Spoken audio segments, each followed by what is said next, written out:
What's up, you guys, and welcome back to my channel. So in today's video, I'm going to be mainly discussing the disappearance of Deirdre Jacob. Deirdre was 18 years old when she went missing on July 28th, 1998, around 3 p.m. from Newbridge, County Kildare in Ireland. But Deirdre is actually thought to be one of the women that have disappeared from Ireland's Vanishing Triangle. Now, the Vanishing Triangle is kind of its own entity, and Deirdre is one person within it. I've seen actually different reports on how many women exactly are thought to be a part of this Vanishing Triangle. I've seen everywhere from 4 to 6 to 7 to 9. But basically, I'm sure at this point you're wondering what on earth the Vanishing Triangle even is. So the Vanishing Triangle is right outside of Dublin to the west, and it stretches up north and down south, and it's about an 80-mile area. And it's thought that all of these women disappeared within this triangle could potentially be linked together. Now, all the women ended up disappearing between 1993 and 1998. When I say none of these disappearances can be explained, I absolutely mean it. There is not a shred of evidence left behind in any of these cases whatsoever. There is absolutely no suggestion as to what possibly might have happened to them. None of them were the kind that were planning to run away. They had, no reasons at all to just vanish. It seemed like every single one of these women had just been plucked right off the face of the earth. Now, I won't be diving incredibly deep into the Vanishing Triangle. I will be telling you guys the different disappearances on top of Deirdre's at the very end of this video, and I will kind of be going through some of the theories, but the reason that I mainly want to focus on Deirdre in this video is because they are apparently very, very close to potentially solving this case, which is absolutely massive. And since all of these cases are thought to be potentially connected, if they're able to solve Deirdre's, they likely will be able to solve many other cases that all happen within this mysterious triangle. So now I'm just going to jump right into Deirdre's story. So as I said, Deirdre was 18 years old, and she was the daughter of Bernie and Michael Jacob, and she was a very, very special young woman. She, from what I've seen, was kind of like an old soul in a younger body. She really was very intentional, and she valued relationships. Cell phones did exist in this time period, but she chose to write to her friends instead. She didn't have a cell phone. She loved to read. Writing, as I said, was one of her favorite things. She played the piano, she played the guitar, and the night before she disappeared, she actually spent the night writing letters to all of her friends to tell them about her weekend. She was just described as a very joyful, well-rounded young woman that was incredibly, incredibly responsible for her age. The day that she disappeared was supposed to go on as any. It was a Tuesday, and she had actually just arrived home for the summer from her very first year at college, where she attended St. Mary's University in London. And she had a lot of plans that day to run errands in Newbridge, and her house itself was in Rosebery, which is kind of like on the outskirts of Newbridge, and it would have taken about 25 minutes to walk into town. And this particular walk was not anything that she was unfamiliar with. She actually went this same route when she went to both primary and secondary schools within Newbridge. She had actually come home a couple of times during the school year and was, I think, interning at a school in Newbridge. She took the same walk. Everyone knew something was wrong when she somehow never returned from her errands that day. And as I said, she was very responsible for her age. This was completely out of character for her, and her parents knew that the only way she would not have come home was if something had happened to her, so she was immediately reported as missing. Authorities obviously wanted to nail down exactly what she planned to do that day because they were hoping they would be able to catch her on CCTV footage around Newbridge, and her parents were able to tell them exactly what her plans were. She first planned to go to the bank, AIB Bank in particular, on Main Street in Newbridge, and she was going to get a bank draft because she was then going to go to the post office across the street and send it to one of her friends in London to give to the school so she could secure her second year of university. And authorities were in fact able to confirm that she made it to the bank, and she did also make it to the post office. So from this, they're really able to see the chances that she had run away, was planning to run away, were slim to none.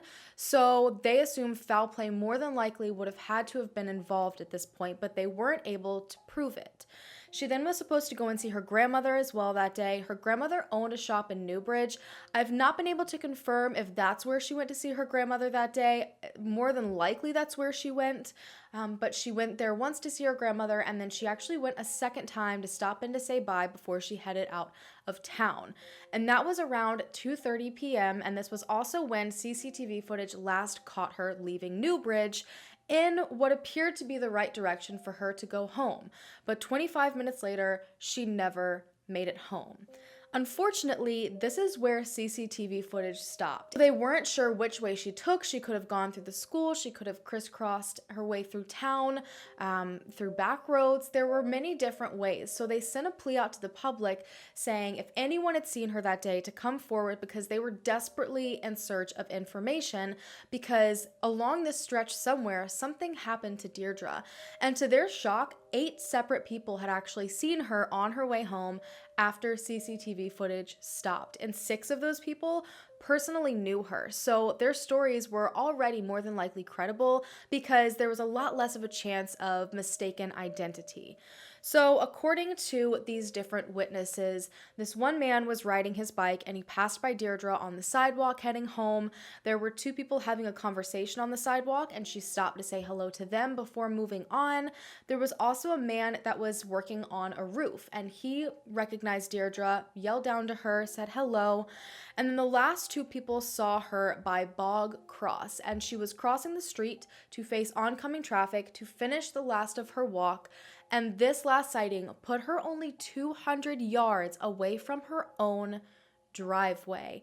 Yet somehow these 2 people did not see what happened to her in that short distance and short time frame afterwards. Authorities were able to confirm every single one of these sightings because Deirdre had a very unique bag that every single person described, even the ones that did not know her personally. It was kind of like this cross-shoulder messenger bag, and it had this cat logo on the side of it, and every single one of them described her as having this bag. So authorities figured either she got home and something happened or she somehow disappeared in those 200 yards. They went to look at the home and there wasn't any sign at all that she had in fact ever made it into the house. They also searched that area thoroughly. They were looking for her bag. They were looking for any items that might have fallen out of her bag, and they weren't able to find anything. There wasn't even a sign that there had been any sort of struggle as if someone had snatched her and pulled her into a car. There was nothing, and it made not a single bit of sense because in most cases, you're looking for these witnesses. You're looking for people to have seen someone because in your mind, that means, oh, well, if someone saw them 200 yards from their home, that means that we have answers. But somehow, despite this, in just seconds, something still happened and no one can explain it. She wasn't planning on running away. She was in fact trying to go home. She was right near her driveway. She didn't make it into the house. So there's some giant secret and mystery within those 200 yards that holds the secret to what on earth happened to her, but somehow just no evidence was left behind. Authorities and her family and friends scoured over as many things as they possibly could. They sent out multiple pleas to the public to come forward with potentially any more information. And in the 20 years that they were investigating the case, they took over 2,000 statements and followed 2,500 to 3,500. I've seen both of those numbers thrown around, different leads.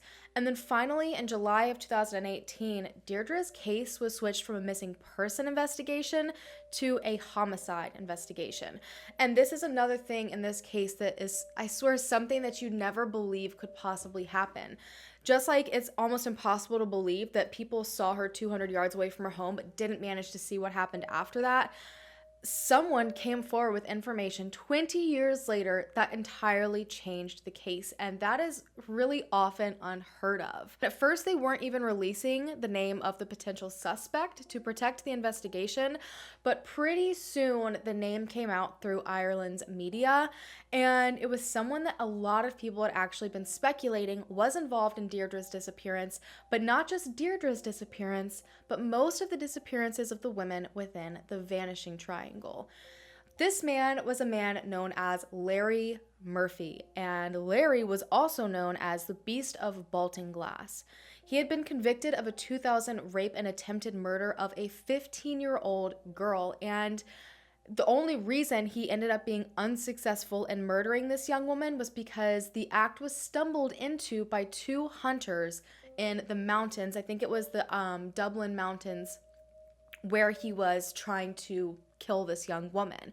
And they scared him off, and that's how, this young girl's life was saved. But she was then able to go on and identify him, and he was thrown in prison for 10 years. But what he had done was he had actually stalked this young woman before snatching her. And based on all of the different disappearances and Deirdre's disappearance within the Vanishing Triangle, a lot of these women, it was already thought they had to have been stalked by someone, they had to have been followed, and then snatched up at the perfect time to where it left no evidence behind. And this matched up perfectly with how he had attacked this 15-year-old girl.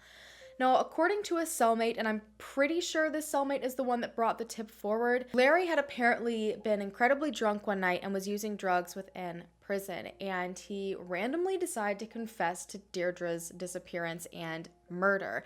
And a lot of people weren't sure what to believe when this information first came out, because Larry was the most hated person in the prison because of his type of crime. He was not respected whatsoever. He was not close to anybody within the prison. He kept to himself because everyone pretty much threatened him every time he tried to speak to them. So the idea that he randomly befriended this, person and confessed murder to him just didn't sit well with a lot of people. A lot of people also believed that everyone was just trying to get him in there for longer because, again, he was the least respected person in the prison. Whoever could get him in there for longer would have a pretty high status. But there was much more evidence than that made this an incredibly likely theory. Apparently, Larry had worked at Deirdre's grandmother's shop. Now, I'm unsure in the time frame. I don't know if this was years before. I don't know if Deirdre was ever in the shop when he was there. I don't know if it was the day she even went missing maybe, or just days surrounding. But either way, that opened up a heck of a lot of opportunity for him to know her, see her as a target potentially, and stalk her. And also, according to authorities, they had actually looked into him at the beginning of this investigation and questioned a lot of the different builders in the area, because Larry worked in construction, as I'm sure you gathered from the fact that he was working on Deirdre's grandmother's shop. And according to a lot of the other builders in the area, they said that Larry was in fact in Newbridge before Deirdre's disappearance, as well as after. No one seemed to be quite sure where he was during the disappearance, but he was in fact in Newbridge in this time frame. The only issue that authorities were really having was that a lot of these people that they questioned, according to this new information, had obviously been lying, or at least they weren't totally forthcoming with the information that they had. So they desperately at this point wanted to go and question these people all over again, but majority of them were no longer in the country.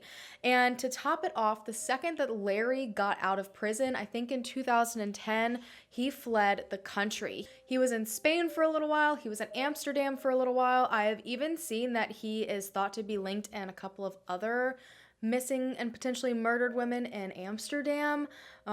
So basically, he's just an absolute mess. And authorities said that he left the country. He finally came back to Ireland for a family event, but as soon as he was there, he was gone out of the country again. At this point, the community was also kind of just in an uproar because they knew of the crimes this man had committed and already served time for. They knew that he was potentially being accused of crimes in Amsterdam, and now he was potentially connected to Deirdre's disappearance. But the way authorities were relaying this information, they almost made it sound like they couldn't find him because he was out of the country. But authorities ended up coming forward and saying they knew exactly where he was, and that they, along with other authorities in the other countries, were tracking him constantly. They always knew his whereabouts. They just didn't have enough information to bring him in or charge him with anything. So until they received the evidence and information that they needed, they basically, all they could do was just track his whereabouts. And they said the last last known place he was, from what I've seen, is in the UK, and he's actually living under an alias. So in the meantime, authorities decided to go ahead and start searching other possible locations that could either show them where Deirdre is or potentially bring forward some sort of evidence. And they decided to search in very specific locations in Wicklow and Kildare. And both of these locations were about 30 minutes away from where Deirdre was last known to be. And Wicklow was where Larry actually abducted and assaulted this young woman. So they were busy looking and searching there, and they also decided they wanted to start trying to clear up the CCTV footage because they really wanted to identify people in the frame with her. It was very, very grainy. You've seen it at this point. Not a clear video at all. And I think they maybe were looking to see if Larry had been following her because, again, before he had stalked the young woman. But I have not heard anything as to whether that was successful or not.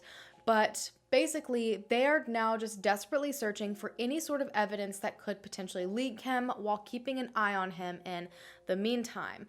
And authorities also aren't ruling out a connection between Deirdre's case and the other missing women of the Vanishing Triangle. Now, this is when I will really start getting into the Vanishing Triangle itself. So the triangle has a lot of different theories surrounding it. Pretty much majority of the theories are that there is a serial killer or there are a few serial killers. All of the women that disappeared from this triangle, again, disappeared between 1993 and 1998. Now, there is one recent case that happened in 2018 that some people believe is linked to the Vanishing Triangle disappearances. To me, that's kind of a really large gap, and I'll explain more as to my theories on that in a little bit when I get to her specific situation. But the bulk of the cases are in that time frame, and all of the women ranged from late teens to early 40s. Now, to me, that doesn't necessarily scream serial killer. That's quite a large age group. However, according to a lot of people, and as you can see from the pictures, all of them looked pretty much the same age. They all looked incredibly young.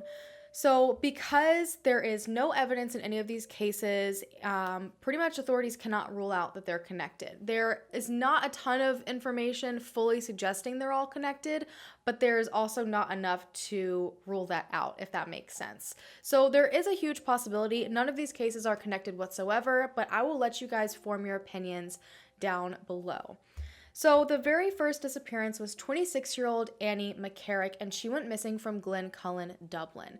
She had spent the day running errands in Dublin, so it sounds very, very familiar to what happened with Deirdre, and in another local village, and I cannot pronounce this right, Enniskerry? Oh, I'm probably butchering that.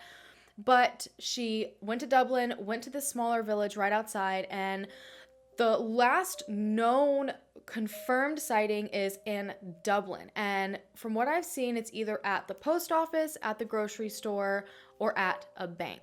I've not been able to confirm which one exactly. I've seen all of those all over the internet.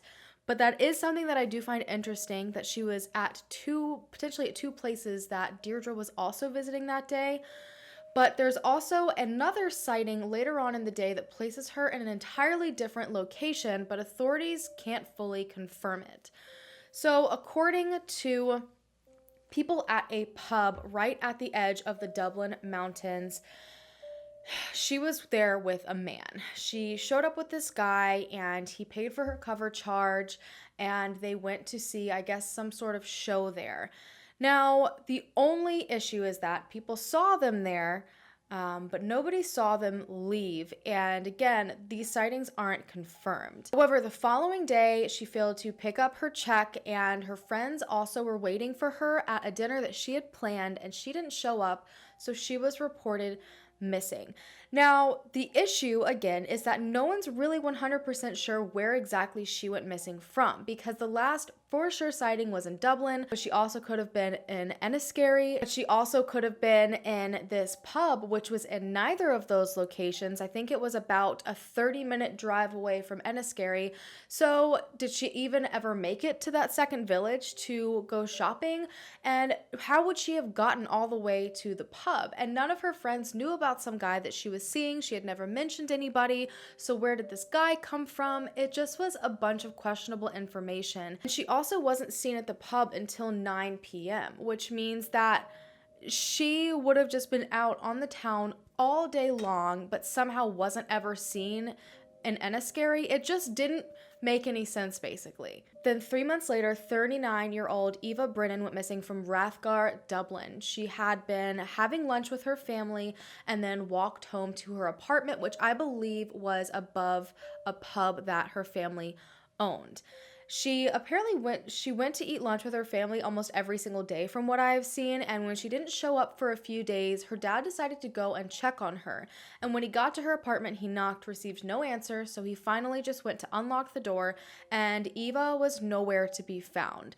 Her jacket that she had been wearing the day she had lunch with them was there, so she did in fact make it home, but her purse and her keys were nowhere to be found within the home, so she did leave at some point, but nobody knows to where exactly. This case was not treated very well by police. Everyone was pretty much still just awestruck at the disappearance of Annie McCarrick, and Eva herself apparently struggled with depression prior to her disappearance, so it wasn't taken seriously because of that, and she also was kind of just in the shadow of Annie's disappearance, so it took months for authorities to even come out and test anything in the apartment to really look into it, and at that point pretty much all the evidence that might have been there was gone, so her case went stagnant pretty quickly. But again, no evidence seemed at all to be left behind. 1 year later, 22-year-old Imelda Keenan disappeared from Waterford after telling her boyfriend that she was going to the post office around 1:30 p.m. So here we are again with another person going to the post office, which brings the total to potentially 3 if that is in fact one of the last places Annie McCarrick was seen that day. Now, a witness ended up seeing her across the road. This witness worked as a receptionist at a doctor's office. This person knew Imelda. She saw her walking along the street, and then another person that knew Imelda saw her standing on the street corner, and it appeared she was on her way to the post office. But after that, she absolutely vanished. I have not been able to find if she ever made it to the post office. I know she never made it home. She somehow managed to disappear from the middle of a very busy city. Another year later, 21-year-old Josephine Dullard went missing after missing a bus to her hometown. She had just dropped out of school. She was trying to juggle school and work, and it was becoming really, really hard for her. So beauty school became a no-go, and she actually got a brand new job, and she was planning on moving home to Hallan from Harold Cross. And that particular night, she was supposed to get a bus to Hallam, and she missed it, so she ended up hitchhiking 2 separate times. She ended up being last dropped off in Moon, which is a tiny, tiny, tiny area. There is pretty much nothing there whatsoever other than a handful of buildings, and this person dropped her off at the payphone.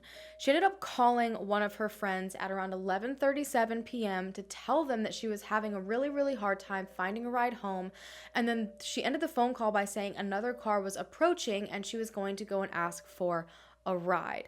After this, Josephine was not seen or heard from ever again. The 2 people that had given her the original first rides did come forward and talk to authorities, but this 3rd car never ever came forward. So even if this person just passed by, they never came forward to police to say anything, which makes it incredibly suspicious. And on top of that, there were a few very creepy unconfirmed sightings of her that night. There was one sighting of her walking on a road in Castle Dermot, County Kildare. There was also a sighting of her by a taxi driver, and this one really just kind of blows my mind. Apparently this taxi driver saw someone with her description hop out of a car that was pulled over on the side of the road. There was a man standing near the car relieving himself, and she got out looking incredibly upset and disheveled and took off running. And the taxi driver said at this point a second person got out of the car, chased after her, grabbed her, dragged her back to the car, and put her back in the back seat. But for some reason, this taxi driver didn't report anything until she was reported as a missing person, and they said that they happened to see this that night. Unfortunately, none of those sightings could be confirmed, so she basically was last seen after being dropped off in Moon, Ireland, and vanished from there. Again, they searched everywhere. There was no evidence whatsoever left behind. The next year, 25-year-old Fiona Pender went missing, and she was 7 months pregnant when she went missing from Tullamore County, Offaly. And I've also seen this a few different ways. I've seen that her boyfriend left the house and she was still sleeping in bed. And then I've also seen that her boyfriend watched her leave the house. I'm not sure which one it is, but either way, he got home at some point and she wasn't there. They searched everything. There was no evidence within the home. There was no evidence of her anywhere out in the city. She was 7 months pregnant. I'm sure she would have told someone where she was going, and definitely wouldn't have been gone out for too long. So there was absolutely, again, no evidence in this case. And then in 2008, a wooden cross ended up being found saying Fiona Pender on it and saying that she was buried in the Slieve Bloom Mountains. So again, we have a disappearance, and this person didn't disappear by a post office or a bank or anything, but it's another mountain that is supposedly involved. Authorities went and checked this entire mountain. They searched everywhere. They brought cadaver dogs. They couldn't find any other sign of her, so they were unsure if maybe this was just like one giant hoax and cruel joke, or if maybe someone really did put this out there because she really was buried in those mountains. The following year, 17-year-old Sierra Breen went missing from Dundalk County, which was another pretty large city, and she had spent the night that night out with her mom at a cafe. It was a very typical night for her and her mother. They got back home and they both went to bed at around midnight, and then at around 2 a.m. her mom got up to use the restroom and realized that Sierra was not in her room or anywhere in the house. When she went to investigate further, Sierra's bedroom window had been propped open, almost as if she had snuck out and wanted to keep it open so she could get back in, but she hadn't taken any belongings with her, she hadn't taken any money, so when she still didn't come back home like it was expected of her to, her mother reported her missing, but unfortunately, again, there was absolutely zero evidence as to what exactly happened to her. Something that I do find interesting is that 2 credible witnesses came forward in 2015, which is so much later, and they apparently had a great story, and it actually led them straight to a man they thought could possibly be responsible, but he ended up being released entirely without charge. I'm not sure if they just didn't have enough information, or if maybe this ended up, leading them just to the wrong person, if these leads ended up being fake, but either way, absolutely nothing. She vanished out of her room in the middle of the night, just like it's very possible that Fiona disappeared out of her house at 7 months pregnant. Again, I'm not sure. And also, just like Eva disappeared after, being known to be home. It's just a bunch of odd little patterns here. The next disappearance was Deirdre in 1998, and then that exact same year, Fiona Sinnott, another woman, went missing from Broadway, County Wexford, a very, very small town, and she had been leaving the pub with her ex-boyfriend or ex-fiance, and also the father to their 11-month-old child. Now, this disappearance is strange, and a lot of people don't necessarily believe this is connected in any way to the Vanishing Triangle, and you'll kind of understand why towards the end of this. There is a lot more evidence in this case. Basically, she was at the pub. Her ex-boyfriend slash fiance, couldn't clarify, was there with her, but they weren't together. He was drinking by himself at the bar, but they did end up leaving together, and they went back to Fiona's apartment. According to him, she had been experiencing a lot of pain in her upper body and her arms, I believe it was. She had been complaining about it that night, so she went right up to bed and fell asleep, and then the next morning she was still complaining about it, so he said she left to go to the doctor, and that's the last time that he saw her. He said that shortly after she left, his mom came to pick him up. His mom had been watching their 11-month-old that night, and he went back to her house, and after that, nobody could get in touch with her, so she was reported missing. Now, this is where very odd information starts to come in. So apparently, when authorities went to search her home, it had been stripped of all evidence that she had ever lived there. Her clothes were gone. Anything that would have had her name on it was entirely gone. Just anything in general that pointed to her as a female living there, completely gone. Witnesses started coming forward that lived right beside her apartment, and they said that right after, I guess, she was thought to have last been seen, black bags were sitting outside of her apartment, and authorities believed these black bags likely contained all of these belongings. And then a farmer ended up coming forward saying that shortly after, again, she was last seen, he found a big giant black trash bag in one of his fields, and he opened it up and he found a bunch of different clothing. He found papers with her name on it, but he just assumed that she had illegally dumped them there, so he burned it. He had no idea that in any way it was connected to a missing persons case. So it seemed like someone had taken all of her personal belongings and was trying to get rid of them and just kind of throw them out in random places. We really don't 100% know what happened. Now, lastly, more recently in 2018, there was a 24-year-old girl named Justine Valdez that was snatched up in that little village outside of Dublin that I can't pronounce correctly. A man snatched her, threw her in the car, and days later, her body was found dumped in a mine just south of Dublin, and a 40-year-old man named Mark Hennessy was thought to be responsible for her murder. And authorities found this guy and chased him. I mean, it was a massive, massive deal. But when they finally had him cornered, he got out. I think he apparently had a gun. I think he had a knife. And the dispute and standoff ended with him being dead and all the answers pretty much being gone. They have yet, from what I've seen, to connect any evidence that 100% proves he was guilty of the murder of Justine. But I don't know. This started kind of a new uproar within the Vanishing Triangle. So basically, a lot of people believe that Mark is possibly responsible for all of these disappearances, and this time he just was sloppy when he snatched Justine and was caught.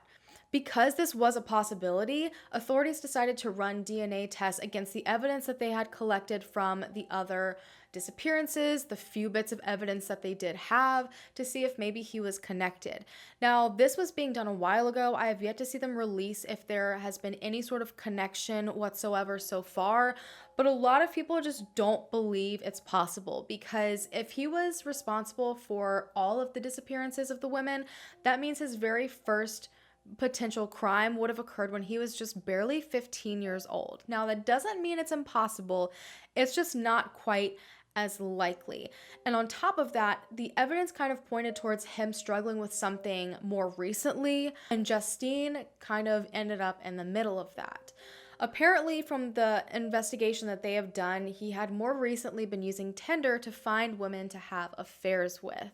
And they're right now trying to get into Justine's iPad and cell phone to see if they maybe had any sort of communication. But basically, he had just very recently been spiraling out of control. He had started drinking a lot. He had started using cocaine. Again, he was trying to find women to have affairs with on Tinder. So most people believe that he was just sliding down a very negative path, and Justine ended up just unfortunately in the middle of that path. And a lot of people don't believe he's responsible for any of these other disappearances, but I guess we'll just have to wait to see if DNA proves that. Now, when it comes to majority of the theories around the Vanishing Triangle, Larry Murphy is pretty much believed to be responsible or involved with most of the disappearances, but authorities say very specifically he's thought to be involved in Deirdre's, Annie's, and Josephine's.